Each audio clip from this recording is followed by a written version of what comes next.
Ethel, Shari, thank you guys for coming. Okay, but not like physically, but so yeah.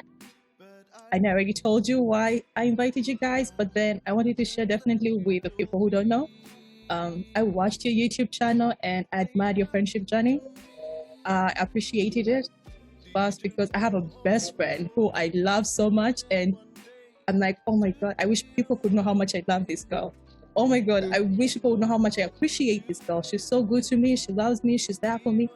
And I'm like, I probably can just keep our friendship a secret. And yeah, I can't wait for this. And I'll be like, oh, that's my best friend. That's my best friend. But then seeing you guys celebrate each other, support each other, love each other publicly, that is something I wish for, like every girl out there, like every woman out there, like, hey, if you have a best friend, love them like that. Yeah. Thank you so much for the compliment. Thank you so much. I don't think I even thought of it like that. I don't think I even thought of our channel like that. That's like a celebration of friendship. I actually just now, that makes so much sense. That is what it is. Yeah. It is. And it's crazy. I just watched your last episode, and I was like, that was very bold of you. That's something I'm still having. Yeah. I'm still struggling with it. And I'm like, okay, I need to first absorb it. I'm like, the strength, listening to each of you just support each other in that moment. Feel yourselves, be present in each other's lives at that moment. I'm like, okay, I don't know if anybody can handle me at such moments, but I think I'm saying something, and I think I'll give it a try. So that was very beautiful of you guys. But anyway, thank you. I don't want to review your episodes, right? Subscribe. Yeah, I'll do that definitely. Actually, yeah.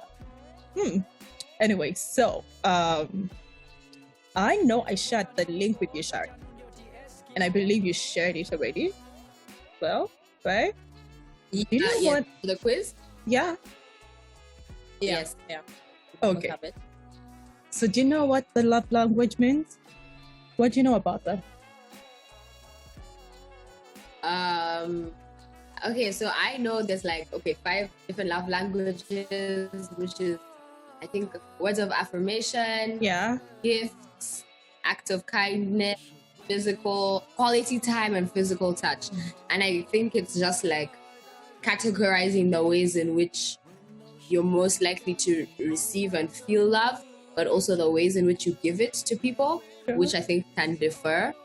I think that's what I know of the love languages. So when we took the test, the first time I took the test, I took it as what I received, so when everyone takes the love language test, they're testing what they kind of love they receive, not the kind of love they give, right? Yeah. Sure. Yeah. So have you taken one as the both of you to know what your love language is as a best friend? Not together. We haven't done the test together, but I think we kind of have we know each other's results. Yeah. And can confirm that which makes it perfect. Which makes it imperfect, right? What do you think your best friend's love language is? Any of you can say something. I feel like I think mine is so obvious, and every time I have to say Ethel's is to receive. I think it's acts of kindness, but acts of kindness, and I also think words of affirmation. But I don't know how to explain it. We actually talked about this in a YouTube video once. I feel like the ways in which I need to, from the ways in which I receive affirmation from her. That makes sense. Yeah. I don't know. And even with acts of kindness, I'm trying to think of an example for acts of kindness for her. Yeah, random things, if I make myself something to eat and I also make for her without telling her, and I just go and give it to her. I feel like she finds that kind of stuff. She finds she's touched by that kind of thing. Whereas me, I'm like, yeah, obviously you had to make for me also. Whereas she's like, oh my God, exactly for me. That kind of thing. I think that Ethel also really likes physical touch, but I think that she experiences it more in other friendships than she does with me. Like, I learned it from her other friendships. I learned from Ethel's other friendships how much she enjoys like physical touch. Yeah, I think that's also interesting because I feel like I discovered that later on, like after I'd done the 5 love languages test, and I knew that my first one was acts of service.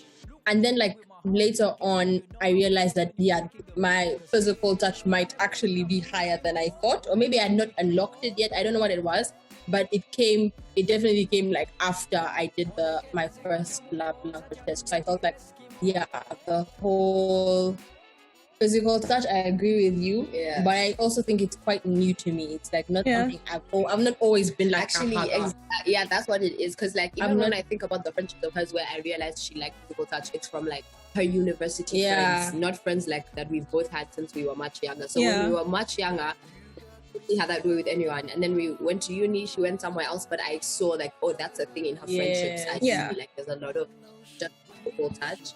And yeah, I think it's a really great thing because I think it means that like she like values platonic intimacy in that way. Whereas I think sometimes in my mind, I still have a very a line between like, because like when it comes to like romantic relationships, I like physical touch. And then when it comes to like my friendships, I'm kind of just like, no, we don't be touching. Like, but I should normalize platonic intimacy, physical intimacy, and that she's experienced that.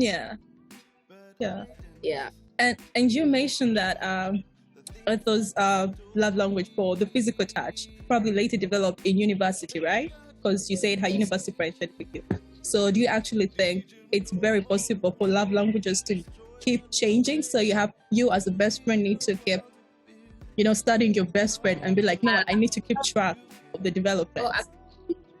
100%. Absolutely. You know what? I think maybe even I think everyone has all the 5 love languages. Exactly. Yeah. At this point in your life, it manifests like maybe you have more physical touch at this point in your life than this, like how it was 2 years ago. Like, I don't think that acts of service, because I did the test like 4 years ago. That's when acts of service was my number one. I don't think it's as high of a percentage at this point in my life. I think it's a bit more balanced maybe with something else. Information, not as high as it was. That's an example how things change.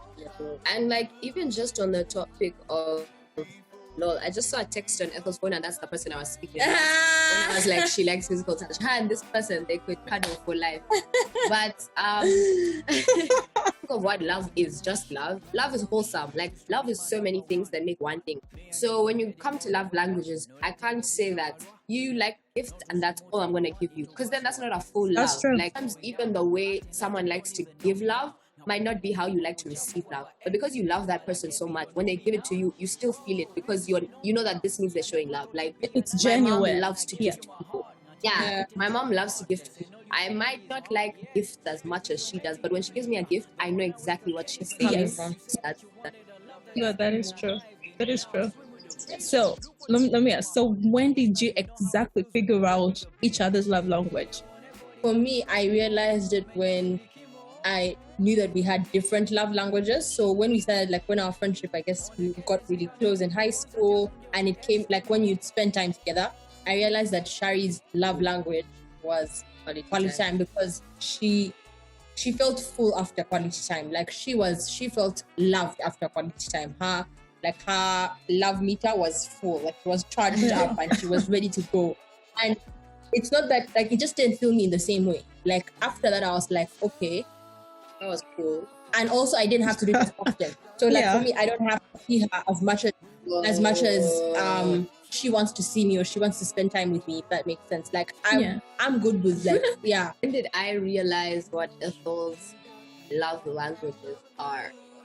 I'm trying to think of if there was like a definite time. Okay, I think for me it's been a journey learning her love languages because it's taken like with time, Ethel has put herself out there more, even just in this friendship, to like voice like her vulnerability or her needs, intimacy and all of that. So it's taken time. But I think even in just like high school. Yeah. I would say for me in high school, right after high school and even in university, because her love languages to me were not as overt, like they were not as obvious as like spend time with her. It was things like acts of service, but even the kind of acts of service mattered. I learned that was her love language in like little hints. So like it would be like a small moment where I noticed she's like a lot happier than I've seen her usually. Like, yeah, she's gotten energy from something in a way that I haven't seen her get energy from it. Yeah. Also, because Ethel is a lot more, I wouldn't say she's quiet or shy, but she's maybe a lot more reserved than I am, or just a lot more introspective and to herself sometimes. I realized, I don't know what love language is, but like if Ethel loves something and you let her speak to you about it and you give her the time to just like be passionate about that thing and talk about why she loves it, I think she really likes that. I don't know what love language that is, but in the beginning, I didn't know that because, you know, I guess when we were just getting to know each other, I just assumed she's a lot more quiet. Yeah. She's chilling. Yeah. But like, I noticed with time, especially in high school, like if you give Ethel space to just, talk about something she loves and not even interview her about it. You're not asking questions. She's just telling you why she loves this thing, and that's the end of the story. Yeah. I think that goes a long way in her. And then words of affirmation, I feel like I realized twice. I realized in high school, because in high school, whenever high school was a time when we were just like, oh my gosh, what are we going to do with our lives? What are we going to study in university? We don't know, that kind of thing. And your self-esteem can be like battered by that. And I noticed that every time when she talked to me about things I'm struggling with, like I really used to always try to affirm Ethel's talent, because sometimes I used to feel like she doesn't see how talented she is. And I feel like that always used to make her like, she'd always either like cry or be like, wow. And even now as we got older, just like, affirming her in her work, basically, like just reminding her, like, because she does anything she touches creatively, she does so well. But I think in her head, she's like, anyone can do it well. Like, there's no other option. You have to do it well. But I have to tell her, you're not just doing it well because anyone can do it well. You're doing it well because you're talented. Like, you're good. You're good. Yes. And I think that's another way that I've learned how she likes to be loved. So I guess my first point is just being listening. She really likes listen to Ethel, basically. And I think it's because she's such a good listener and she spends a lot of time listening or like sitting back and taking in what everyone else is saying. Yeah. So when you find hold that space for her, and in an intimate one-on-one way, she's not trying to do it in front of 5 people, just you and her. I think she likes. It's good. I don't know if I answered the question, but you did. I think I'm about to. I was like, no tears. No, I'm going to WhatsApp my best friend and I'm like, hey, I think you're doing it wrong. Come pick pointers right now. Wow, that was beautiful. Actually, I think there is still room for learning on my side. Yeah, there is room for learning. On our side as well. I don't think that we have figured it out. I think there's also seasons. Like, I was thinking about how there was a point when me and Shari, our friendship was really struggling to the point that like we needed, like, I feel like we'd go for like, we'd not call it therapy, but like we'd sit and like have a date and like actually evaluate about the friendship. Just like, how is this going? How are you feeling? You're taking my questions from me. That is not fair. That is not fair. No, you're taking my questions from me. Just let me do this. Wow, that was very smart of you. Don't do that. So, why did you choose each other? What makes your best friend stand out? Yes. Why did you choose each other? That's a very good question. You know, when I saw it on the... Why did we choose? You know, that's such a good question. I think that, like, in the beginning, like, when we first connected, I don't think we saw each other and said, I've chosen you. No. I think when we first met, we connected in just like the mutualities, like we laugh a lot together, we have things to talk about, we want to do the same things, like we gelled well, very easily, we were very comfortable around each other. And I think the choice to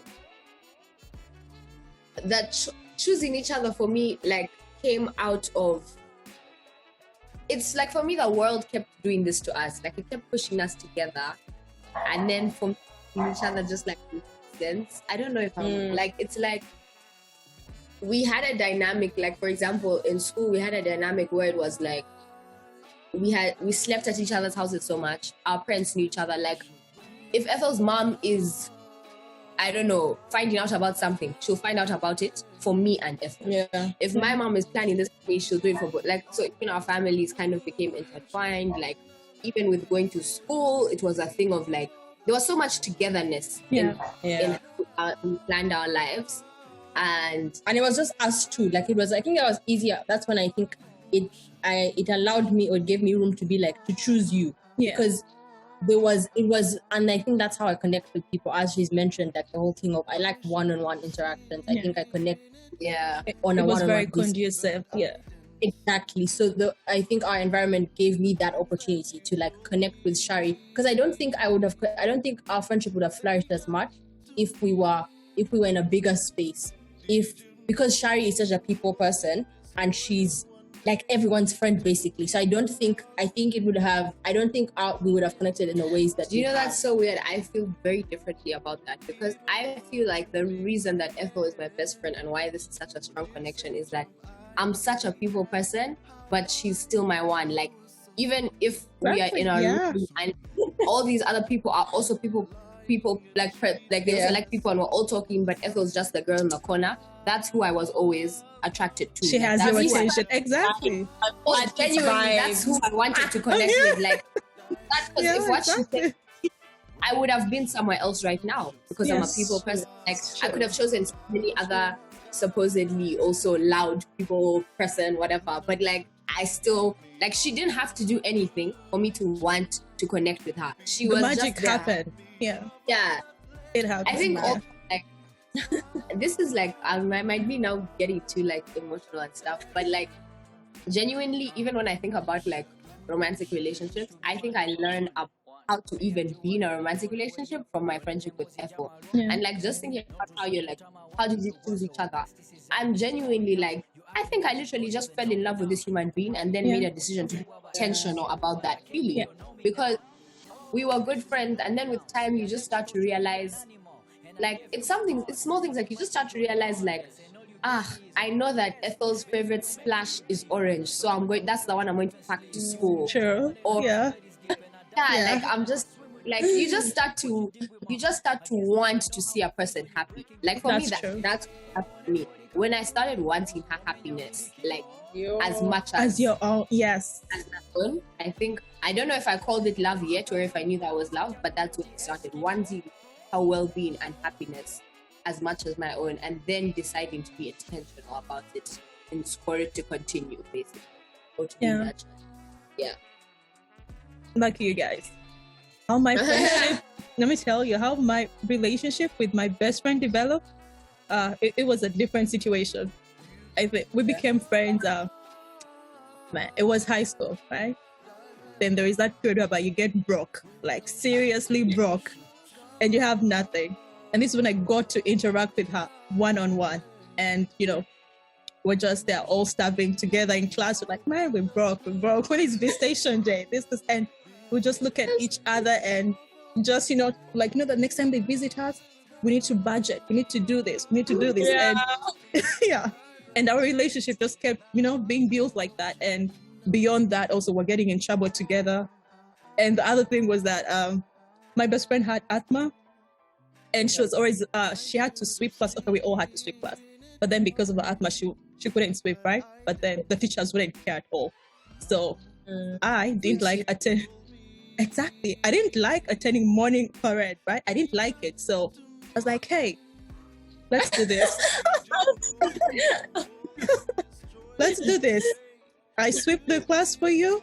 When the prefects come, you tell them, I sweep on the same day with you, right? Like, okay, let's do this. And it happened. It just kept happening. And later, when things were good, we realized that we wanted our friendship beyond those hard circumstances. We wanted to know each other. We enjoyed each other's company. And it was just beautiful. It was just beautiful. And it was very intentional, very intentional. I chose this person. I'm like, you know what? I want to be with you forever. Like, I want us to develop our friendship. I want to support you. I want to be there for you. It just happened. It was so beautiful. Yeah. And I think we're making 15 years. Yeah. 15 wow. Years. Yeah. 15 years. Yeah. I love that girl so much. So much. So much. Yeah. I think for me also, like, I'm thinking about it now, and I think for me, like, God and my idea of what or who God is has had a big place in, like, orchestrating this friendship and the longevity of this friendship and, like, the intensity of this friendship. Because I do really think that there's things that for me, is the word supernatural, spiritual, like, there's things that I'm like, that was beyond your human power. Yeah. There's ways that our friendship has continued or happened, or there's events where I'm like, okay, that's what, I can't explain it. Me and Ethel have not done anything for that particular thing. Yeah. I agree. Yeah. My mom, I forget the word, but my mom the other day, she watched one of our YouTube videos and then she sent me the definition of this word. And I forgot what the word is, but she was like, this is you and Ethel. And basically, the word means people who literally exist, like, to build each other and to grow with each other. And that's the part of our friendship that I always, like, I genuinely can't explain. Like, we've had bad times, we've had good times. We've have answers where we can tell you, we did this to get here. But there's also some things where there's no explanation. And that's why I think I'm always like, we're so lucky that we have. Because I think sometimes you just find it and sometimes you don't, and we found it. Yeah. Like, not everything is we made this thing. We're the ones who created. Yes. Some things we are just lucky that they happened, that this has happened for us. Yeah. Just actually, something just crossed my mind and I asked myself, how did I, my best friend, survive that transition from high school to university, maintaining the friendship? Because people ask me, you are still best friends? That is interesting. Even teachers are like, you are still best friends? I thought you would outgrow that stage. And like, no, we're actually still best friends. When my best friend left Uganda for her bachelor's, went to the US, I actually thought it was done. But then she still kept communicating. And I'm like, oh my God, this girl remembers me. I'm like, let me keep checking on her. And it just kept working on. And when I came for my master's in Germany, I remembered what she had done. And I was like, you know what? She taught me. And I need to show her that I was attentive and I will still do the same thing.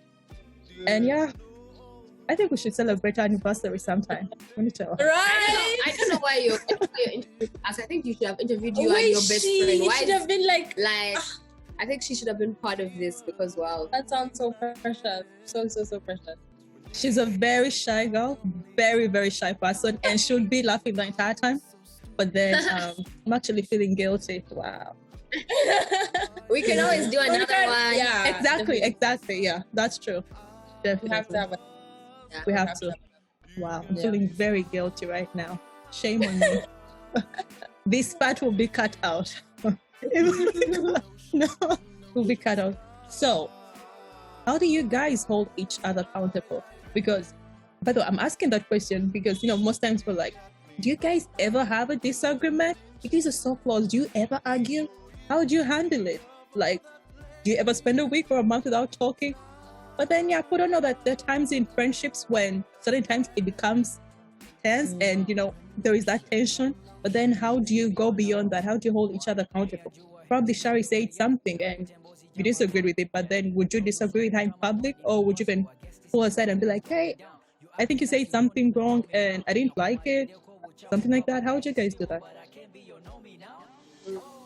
I would say we've definitely grown. The way we're accountable to each other today is not the way we're accountable to each other like when we're in uni because there's a level of maturity that we have now that we're not. I think we understand the gravity of the relationship or the friendship, and we're not trying to. There's ways which you can respond that might be dramatic and might be in a spur of the moment and might cause, or how it's going to make the person feel. So you're going to say something like rub them the wrong way. I think that I'm happy that I can see that this friendship has grown in terms of like, if we know that there's something that is disturbing one of us, we know it's there, but the way we speak on it is out of love rather than out of anger. And I think also having time to reflect, like giving yourself time to go back and be like, what is this thing, or what is the problem with this thing? Because sometimes you find that your problem with that thing is not the person. It might be something that you have an unresolved trauma or something within you. I think for me personally, that has helped me in approaching disagreements or things that I feel might be disagreements. It's just reflecting and not being so quick to like lash out, because I think like at a certain point in our friendship, I felt like we were being very childish to the point where like it was always just like, you think of something, you say it. You think of something, it's right there. Like it's you. There was never time to go back and be like, actually, this is where this is coming from. And I think when you do that, or when you're able to do that, then you approach even the person who's receiving it. Because I remember you did that. I don't remember when it was. Was it sometime last year? When I received, like when it was, she came to me and shared something. I received that, I think, in a better way than if she had done it on the spur of the moment. You remember when last year, I can't remember what month. As in, I shared something with me that I wanted you to know. Yeah. Oh, yeah. That was a problem. Yes. Oh, okay. Yeah. And it was like, if you hadn't done it in that way, I feel like if you had done it like in the moment, spur of the moment, I would have taken it very differently. Yeah. Oh, yeah. When I think about that example, I also think that I think for me that has helped is like, because when I experienced the thing I spoke to her about, I kept it to myself for a bit. Not out of like fear, but to tell myself like, if I speak now, I'm going to speak out of anger. I'm going to speak out of rage. So to kind of sit with it and like allow the irritability and the bitterness to pass, and then bring it up from a constructive perspective. Because then it's like, I'm not attacking you and I'm just saying, oh, this hurt me. This is why. Let's move forward from this, rather than you're this kind of person because you did this to me or whatever. Yeah, so I think another thing for me that has helped is also learning to sometimes just sit with things, like even sometimes like, so sometimes maybe Ethel and I work on projects together, and let's say something goes wrong, like with a file or something, and then we're exchanging, we're trying to find solutions. Sometimes that irritability can make you irritated with each other. Yep. And you're almost noticing that you're starting to want to blame each other. Then you just realize the problem is not even us. Yeah. The problem is this computer, or the problem is this document, or the problem is this client. And then now we're wanting to like fight, and then it's like, actually just cool down and be all right about it. You just reflect on that situation before you react. Yeah, I think absolutely. Yeah. I think also because like, I think at least we've matured to a point. Okay, I think we've reached a point where we're just like, man, this friendship is for life. So am I really going to start petty fights every other day? Like, person is here to stay. So let me think of long term. Let me think long term when I think about dealing with things with this person. And even when someone, I know there's times when like maybe we're not like in the best of moments where we can hug each other at all. But I'm like, give this person space. Like, this person is not going to want to be all up in your face 24/7. So it's like, even when I sense that sometimes Shari is just like not having it, I'm like, that's calm. Have your time, have your space. Be in that. Be and get through that. Like, you're not running away. Like, I'm going to be here when you finish that. Yeah, when you go through that, I'm still gonna be here. So also realize, just because someone doesn't want to talk to you today doesn't mean they're not gonna want to talk to you for 2 years.